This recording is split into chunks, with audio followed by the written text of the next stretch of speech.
Muhammad. Macam kita bermusafir, soalan Sayyidina Muhammad, contohnya kita kata kita nak pi ke Ipoh, nak pi ke Kuala Lumpur, contohnya soalan Sayyidina Muhammad. Barangkali soalan Sayyidina Muhammad, kalau kita pi dalam keadaan ramai-ramai, konvoi kita kata, soalan Sayyidina Muhammad, barangkali soalan Sayyidina Muhammad, kita nak secara soalan Sayyidina Muhammad secara tepat nak ikut macam tu, kita kata susah. Ada orang yang dia bawa kereta derai, bila dia bawa derai, soalan Sayyidina, dia rasa tak boleh ikut orang. Nak orang tu bawa pelan sangat 80 km sejam atas highway, pelan sangat. Kawan ni 150, 60. Jadi dia kata tak apalah, saya pergi dulu, kita jumpa di tol sekian-sekian. Tu dia panggil orang bermusafir. Jadi subhanallah, dalam musafir ni, soalan Sayyidina Muhammad dalam musafir, kalau kita boleh faham soalan Sayyidina Muhammad, kalau kenderaan yang digunakan dulu iaitu unta, soalan Sayyidina Muhammad bermusafir. Jadi subhanallah, soalan Sayyidina, ada yang untanya cepat, ada yang untanya perlahan. Ada unta cepat, ada unta yang tak deras perjalanan, soalan Sayyidina Muhammad. Dan dalam musafir itu, soalan Sayyidina Muhammad, ada orang yang duduk paling belakang sekali. Paling belakang sekali itu, paling belakang sekali, dia paling lambat sekali. Kerja dia apa? Dia kerjanya soalan Sayyidina Muhammad untuk melihat soalan Sayyidina Muhammad, ataupun memastikan kalau ada barang-barang yang jatuh, dia yang kutip. Itu musafir. Jadi bila musafir macam tu rupa, soalan Sayyidina Muhammad, Nabi tertinggal. Takhallafan Nabi sallallahu alaihi wasallam anna.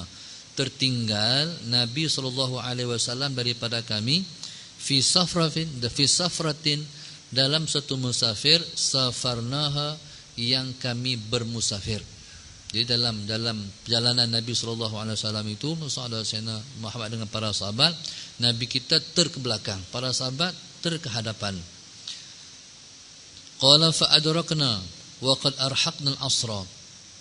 Ceritanya masalah Sayyidina Muhammad, ceritanya bila mereka menuju sebuah tempat di destinasi perjalanan mereka, masalah Sayyidina Muhammad, jadi para sahabat ni ada yang sampai dulu ke tempat yang mereka tuju, masalah Sayyidina Muhammad, fa adrakna wa qad arhaqna al-asra. Jadi ceritanya masalah Sayyidina Muhammad,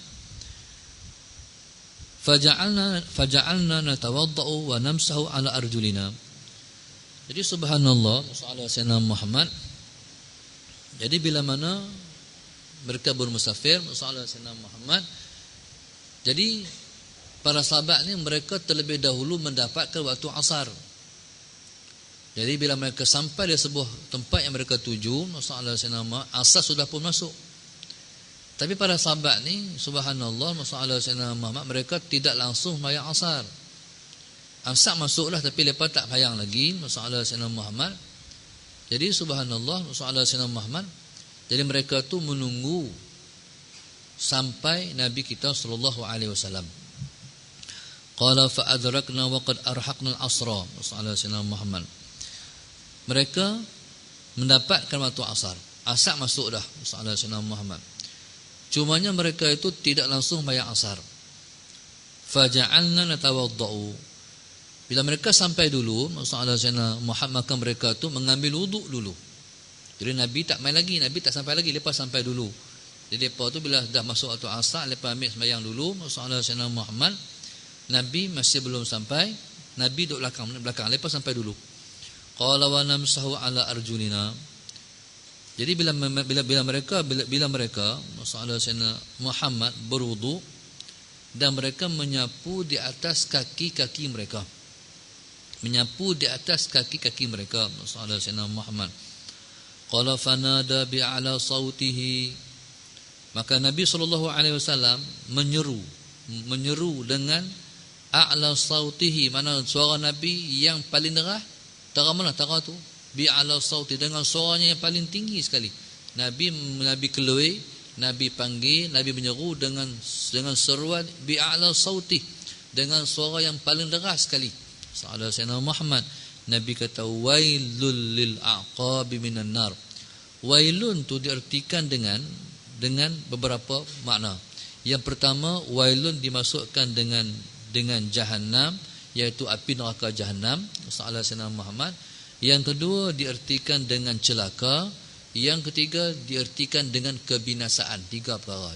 Celaka, sama ada neraka sungguh, neraka jahannam, Rasulullah SAW Muhammad, ataupun dengan makna celaka, ataupun yang dimasukkan ialah kebinasaan. Qala wailul lil aqabi minan nar.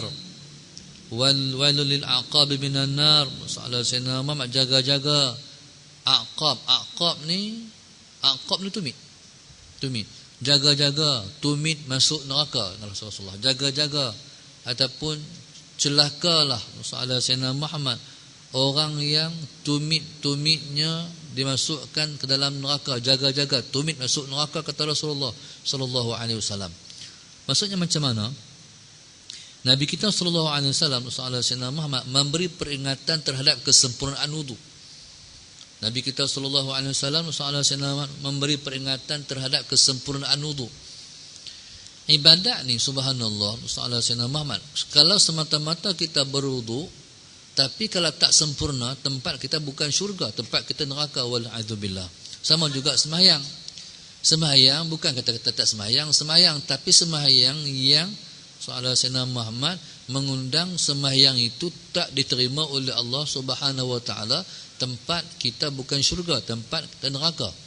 Bagi contoh, Rasulullah SAW Muhammad, orang sembahyang bukan ada ilmu. Orang sembahyang dia sembahyang, diikut orang. Sembahyang tu cara ikut orang. Bila ikut orang, dia tak tahu hak mana dia buat tu. Rasulullah SAW Muhammad, ia menyebabkan sembahyang yang diterima, macam mana sembahyang yang ditolak. Tapi contoh orang sembahyang, subhanallah, tapi pakai seluar jin. Seluar jin pula ketat. Tak kira lah seluar jin ketat ke, seluar jin apa ke, ataupun seluar biasa ke, Rasulullah SAW Muhammad. Tapi cumanya baju dia singkat. Bila dia sembahyang, Rasulullah SAW Muhammad, waktu qiyam tak apa, waktu dia duduk macam ni. Bila duduk macam ni, Rasulullah SAW Muhammad, jadi seluar tu akan meloreh. Bila seluar meloreh, nampak lorah punggung Rasulullah SAW Muhammad. Jadi baju dia terangkat. Ketika tu sembahyangnya batal. Pasal apa? Sebab aurat yang tersingkap. Jadi kaedah sembahyang ni Rasulullah SAW Muhammad, kaedah sembahyang, aurat jangan dilihat daripada atas, aurat jangan dilihat keliling. Rasulullah SAW Muhammad. Jadi aurat jangan lihat daripada atas. Maksudnya kalau kita pakai jubah macam ni, Rasulullah SAW Muhammad pakai jubah macam ni, ataupun pakai jubah macam ni, Rasulullah SAW Muhammad, ni dia tak tutup, dia buka. Jadi kalau semata-mata pakai jubah, tak pakai spender, tak pakai kain, sah tak sembahyang? Sah. Kalau tutup daripada atas ni, dia tak pakai kain apa, tak pakai seluar apa, tak pakai apa, Rasulullah SAW Muhammad, sah sembahyang lah. Tapi kalau dia buka macam ni, dia tak pandai dengan air dah. Tak pakai kain, pakai jubah saja, Rasulullah SAW Muhammad. Dia pakai jubah ni, dia buka semua ni. Jadi ketika mana Rasulullah SAW Muhammad terbuka, jadi barangkali kalau ada orang di atas, dia dapat melihat aurat dia Rasulullah SAW Muhammad. Ustaz, tak ada orang di atas, Ustaz. Bukan kira tak ada orang di atas. Kalau ada orang di atas, nampak tak? Nampak. Jadi dia sudah tersingkap auratnya Rasulullah SAW Muhammad. Lagi satu, subhanallah, Rasulullah SAW, kalau dia rokok, dia buka butang ni semua, dia rokok. Dia rokok, orang daripada jauh, orang nampak dia. Nampak. Jadi nampak tu mana itulah yang menyebabkan yang dikatakan aurat tersingkap daripada atas membatalkan sembahyang, dan kalau dilihat daripada keliling batas sembahyang. Jadi bila dia pakai seluar macam tu, Rasulullah SAW Muhammad, okey, di depan ni okey. Pasal apa? Sebab atas pusat. Di belakang tu sudah pun bawah daripada pusat. Jadi dia ingat sembahyangnya sah, sembahyangnya batal. Jadi oleh kerana Rasulullah SAW Muhammad, oleh kerana dia beramal, dia sembahyang, tapi dia buat benda yang menyalahi disiplin sembahyang. Jadi sembahyang itu menyebabkan dia akan masukkan dalam neraka. Wal'iyadzubillah. Baik, jadi Rasulullah SAW Muhammad, maka demikian berwudu. Bukan kita. Contoh, orang yang paling kurang sisaan terhadap orang yang masuk kubur ialah berkenaan dengan kencing. Salah Sayyidina Muhammad. Hak lain bagus dah subhanallah, tapi kencing tak jaga. Bila dia semayang, salah Sayyidina Muhammad dalam keadaan dia kencingnya tak selesai. Macam mana contohnya salah Sayyidina Muhammad, bila dia kencing dia tidak beristibra'. Istibra' tu macam mana? Istibra' ni masalah Sayyidina Muhammad, kalau orang lelaki itu dia urut daripada pangkal zakar dia, urut dan dia berdehem. Maknanya nak bagi sejat kencing dia. Kalau orang perempuan masalah Sayyidina Muhammad letakkan tumit dia di antara kemaluan dan juga dubur dia. Jadi tekan untuk apa? Untuk bagi sejat. Patut Jadi macam mana kalau dia semayang, masalah Sayyidina Muhammad kencingnya masih belum sejat. Jadi maknanya dia semayang dengan najis makna dia. Dan kalau orang tak perhatikan hal tu, maknanya mengundang sembahyangnya tidak diterima oleh Allah Subhanahu wa taala. Salah Sayyidina Muhammad. Baik. Jadi subhanallah, salah Sayyidina Muhammad, Nabi kita sallallahu alaihi wasallam peringat. Nabi punya prihatin. Daripada jauh Nabi nampak para sahabat salah Sayyidina Muhammad berwuduk, dan salah Sayyidina Muhammad berwuduk. Ada di kalangan para sahabat mereka berwuduk dan mereka tak basuh kaki, mereka menyapu di atas kaki. Menyapu di atas kaki. Sahabat Sayyidina Muhammad. Nabi daripada jauh Nabi kata, wailul lil aqabi minan nar, jaga tumit jangan masuk neraka. Baik. Jadi maksudnya adakah hanya tumit sahaja yang dibakar dalam neraka, sementara orang tu tak dibakar? Tak, bukan masuk macam tu. Hal ini disebut min itlaqil juz'i wa iratil kull. Sebut sebahagian dari makna keseluruhan. Maksudnya masalah Sayyidina Muhammad, maksudnya orang yang tumitnya masalah Sayyidina Muhammad tak dibasuh. Taib. Bila ambil semayang, setengah-setengah ambil orang semayang tu ambil halal balai. Jadi dia tak perhatikan adakah masalah Sayyidina Muhammad, adakah seluruh daripada anggota kakinya sudah pun kena ayak. Ada orang pula yang berlebihan sangat. Masalah Sayyidina Muhammad mentang-mentang kata-kata ayak di Malaysia ni banyak, dia corah. Tu pun memberi kesan juga kepada wuduk. Masalah Sayyidina, jadi memberi kesan pada wuduk macam mana? Maksudnya masalah Sayyidina Muhammad, kalau kita melebihi had sampai kepada israh, membazir, maka itu dia kira pula benda yang lain pula. Jadi had itu mengurangkan pula pahala wuduk kita. Masalah Sayyidina Muhammad, bahkan dilarang pula kita tu masalah Sayyidina Muhammad membazir dalam penggunaan ayak. Sehingga masalah Sayyidina Muhammad, membazir ni boleh berlaku dalam laut. Macam mana kita membazir ayak dalam laut? Kalau kita di pancok tu kita faham, di pancok tu kita buka tu kita buka, tu kita tahan ayak, tu kita tahan. Jadi kita basuh muka ni, ayak keluar tu macam mana? Sebab itu masalah Sayyidina, untuk dapat pahala yang sempurna, masalah Sayyidina Muhammad buka pancok tu sesuai dengan hendak tadah. Lepas tu sapu muka. Jangan buka dekat hempat orang tu. Lepas tu kita dikira membazir. Okey, kita faham. Jadi kalau menggunakan ayat di pancok, masalah Sayyidina Muhammad kita faham kata, kalau buka derah tu membazir. Taib. Bahkan kalau kita mengambil air semayang, wudu, dalam laut pun boleh berlaku pembaziran. Masalah Sayyidina Muhammad. Taib.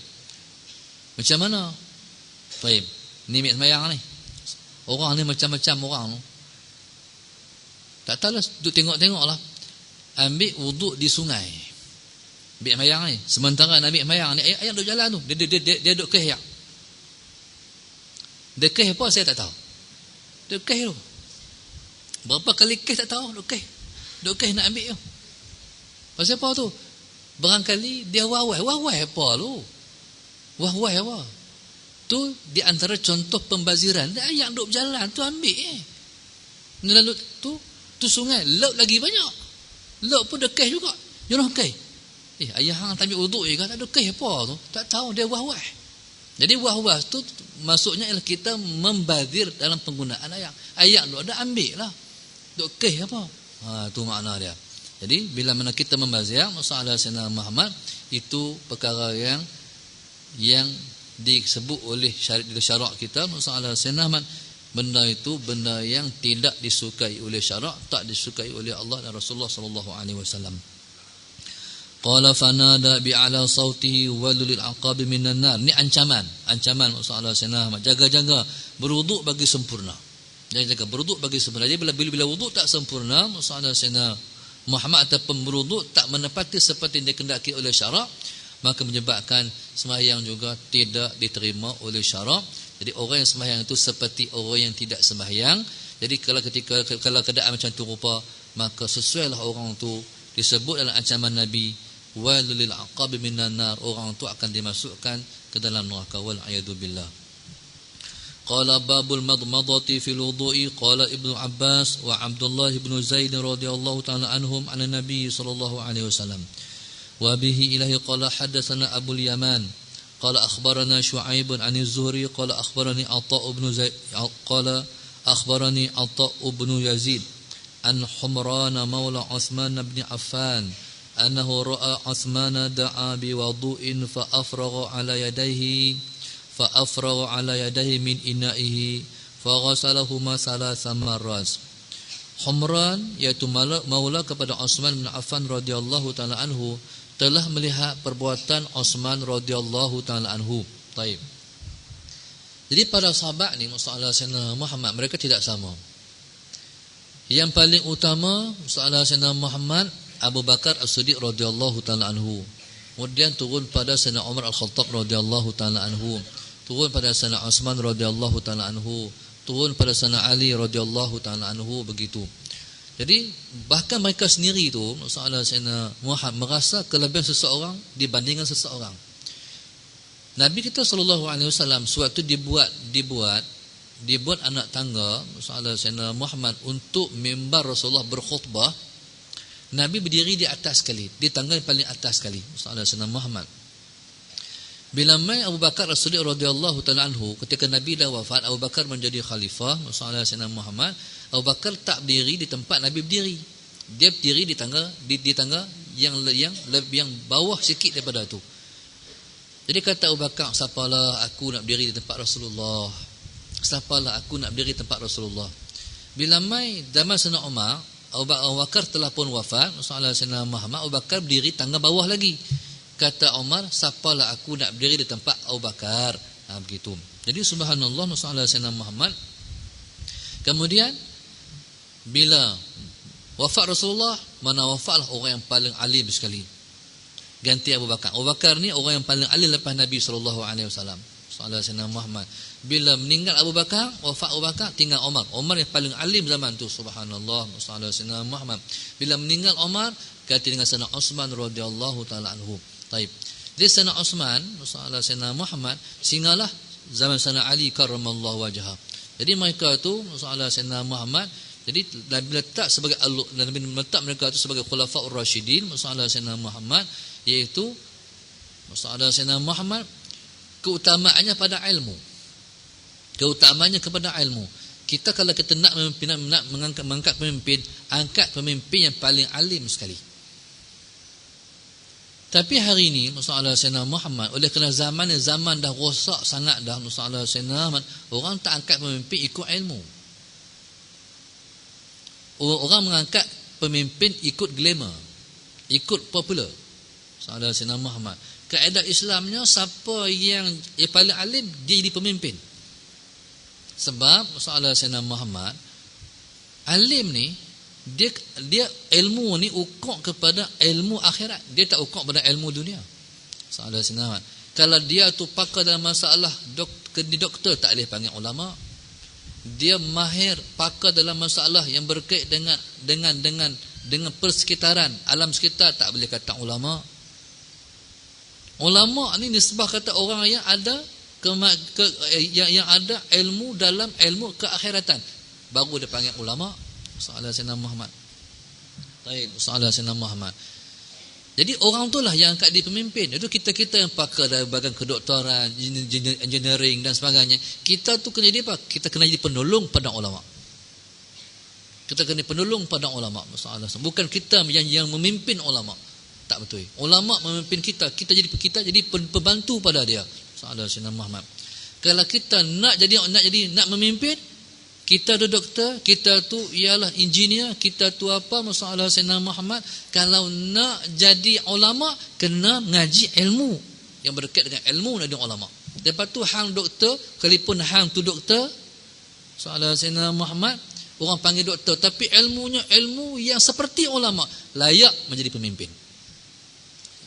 Dia engineer, tapi dia tu menguasai ilmu Al-Quran, menguasai ilmu hadis, tahu permasalahan hukum, layak jadi pemimpin. Masalah Sayyidina Muhammad layak jadi pemimpin. Sebab masalah Sayyidina Muhammad orang yang mengetahui terhadap permasalahan hukum, ilmu yang berkait dengan keakhiratan. Masalah Sayyidina Muhammad, taib, dia akan dibantu oleh Allah Subhanahu wa taala. Taib. Tapi kalau kita semata-mata ada ilmu dunia tapi tak ada ilmu akhirat, masalah Sayyidina Muhammad, orang tu memimpin dalam keadaan kegelapan, memimpin teraba-raba. Masalah Sayyidina Muhammad, memimpin teraba-raba. Taib, masalah Sayyidina Muhammad. Bila orang tanya tentang permasalahan berkait dengan Syiah, dia boleh jawab dengan jawapan yang orang kata, pemimpin jawab macam tu macam mana? Masalah Sayyidina Syiah ni dia bukan kuih. Syiah ni dia akidah. Masalah Sayyidina Muhammad, dia akidah. Okey, kalau Syiah level biasa ni, masalah Sayyidina Muhammad, mungkin dia tak berasa kesilapan pegangan yang dia pegang. Kalau lebih tinggi, kalau nak pergi langkah lebih tinggi sikit, masalah Sayyidina Muhammad, masalah Sayyidina Muhammad, dia kena mengkafirkan Abu Bakar, kena mengkafirkan Omar, kena mengkafirkan Osman, mengkafirkan semua sahabat. Tu maknanya masalah Sayyidina, maknanya kalau ada pemimpin dia kena tahu benda apa tu Syiah, benda apa tu akidah, benda apa tu hukum. Jadi kalau tak ada ilmu hak berkaitan macam tu, dia anggap Syiah tu biasa-biasa saja. Masalah Sayyidina Muhammad, tuan-tuan. Jadi subhanallah, yang dikatakan Abu Bakar tu yang Nabi, yang Tuhan sebut dalam Quran. Taib, idh yaqulu li sahibihi la tahzan innallaha ma'ana. Tu cerita Abu Bakar dalam Quran tu. Masalah Sayyidina Muhammad, yang nak dikafirkan tu siapa dia? Abu Bakar tu. Subhanallah, masalah Sayyidina Muhammad. Baik, jadi pemimpin ni, masalah Sayyidina Muhammad, bukan semata-mata kita tu ahli politik boleh memimpin, belum lagi. Kena ada ilmu berkait dengan ilmu Islam baru boleh memimpin. Masalah Sayyidina Muhammad. Baik, kalau ulama, masalah Sayyidina Muhammad, kemudian kalau ulama tegur, kena terima teguran. Masalahnya bila kita jadi pemimpin, bila ulama tegur, jadi kita susah dah nak menerima teguran. Pasal apa? Sebab dia ada ego kepimpinan. Orang nak tegur tu payahlah. Masalah Sayyidina Muhammad, bila dia pemimpin kalau tak ada orang tegur, rosak. Sama seperti ulama kalau dia ulama tak ada orang boleh tegur dia, rosak. Jadi kalau Tuhan nak musnahkan seseorang jadi pemimpin, sampai orang kata, tak berani nak tegur, rosak. Jadi ulama dia tersimpang, masalah Sayyidina Muhammad, sampai orang kata, tak berani nak tegur, tu rosak. Wala'iyadu billah. Jadi subhanallah, masalah Sayyidina Muhammad. Maka subhanallah, Sayyidina Osman ni, dia yang paling alim ketika tu. Dia ulama. Contohnya kita kata masalah Sayyidina Muhammad, bila dia murid. Jadi murid ni tengok tingkah laku, perbuatan guru sekian. Sebab tu kita orang awam ni, kalau kita kata kita mazhab Syafi'i, kita kata kita mazhab Syafi'i. Sebenarnya kita ni subhanallah, masalah Sayyidina Muhammad, secara praktikalnya kita mazhab orang yang kita mengaji. Faham tak? Kita mazhab orang yang kita mengaji. Tahu mana? Kita kata ustaz kata, kita bukan kata yang Syafi'i kata, kita kata ustaz kata, tu ustaz buat. Nah, kita ni siapa yang kita mengaji, kita ikut dia. Subhanallah. Jadi dalam kita duduk bergaul ni, masalah Sayyidina Muhammad, jadi tingkah laku yang dibuat oleh seseorang yang alim, kita pegang. Ustaz buat. Sebab tu orang alim, masalah Sayyidina Muhammad, kalau dia buat dosa kecil, dosanya bukan kecil, besar. Dia alim, dia buat dosa kecil, bukan kecil, besar. Kalau orang lain buat kecil, tapi kalau dia buat besar. Pasal sebab dosa dia buat, masalah orang tengok. Bila orang tengok, orang tahu ustaz buat, orang ikut.